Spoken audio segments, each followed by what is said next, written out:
In a pivotal moment on Capitol Hill, the House of Representatives has passed a groundbreaking bill aimed at the popular video-sharing app TikTok. Let's examine the controversial bill in two parts: the concerns that led to the bill's creation, and the options available to TikTok to continue operating in the U.S. market now that it has been passed. TikTok's operation in the U.S. has been mired with national security. Lawmakers and officials fear Chinese government access to user data. Chinese laws may compel ByteDance to assist in intelligence gathering.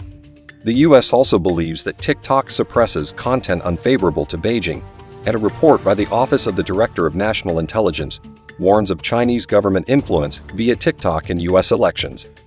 Now that the bill stands passed in the House, what are the options ahead of TikTok? Simple two options: sell TikTok or face a ban. In the sell option, TikTok's parent company ByteDance must divest its stakes in TikTok. If sold, TikTok can continue in the U.S., pending a determination by the president that it's no longer controlled by a foreign adversary. ByteDance must relinquish control of TikTok's algorithm. If not, then TikTok must face a ban in the U.S. market. It will be removed from app stores and web hosting services until divestiture occurs. But as the debate rages on, deeper questions emerge about the intersection of technology, national security, and free expression. Zhichu on Wednesday urged the platform's 170 million U.S. users to make their voices heard in response to a proposed ban by the country's lawmakers. In a video published on X, formerly Twitter, Xu Zhichu said, "We will continue to do all we can, including exercising our legal rights to protect this amazing platform that we have built with you." On TikTok, we will not stop fighting and advocating for you. We will continue to do all we can, including exercising our legal rights, to protect this amazing platform that we have built with you. We believe we can overcome this together. I encourage you to keep sharing your stories. Share them with your friends. Share them with your family. Share them with your senators.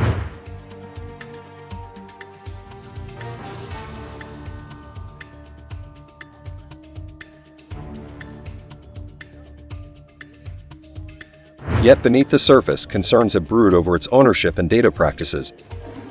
Lawmakers on both sides of the aisle have raised alarms about TikTok's parent company, ByteDance, headquartered in China.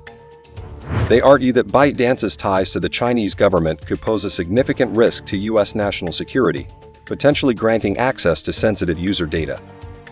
Our intention is for TikTok to continue to operate, but not under the control of the Chinese Communist Party. Secondly, this divestment requirement is not new. It's not without precedent. When the app Grindr, a popular LGBTQ app, was acquired by a Chinese company, and the United States government determined that sensitive data of LGBTQ members of the military and U.S. government officials got into the hands of the Chinese Communist Party, they required divestment. I actually am about to try to make everyone mad.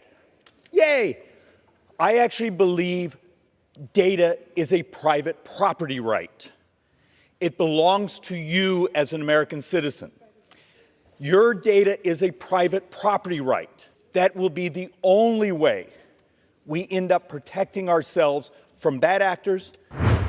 President Biden's pledge to sign the bill into law underscores the bipartisan consensus that action must be taken to address these concerns. If they pass it, I'll sign it. However, the path forward is fraught with challenges, as lawmakers grapple with the complexities of regulating a global digital platform.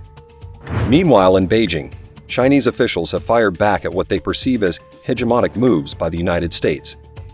They argue that targeting TikTok is unjust and undermines the principles of fair competition and international cooperation. In recent years, although the U.S. has not found any evidence of TikTok threatening national security, it has never stopped going after TikTok.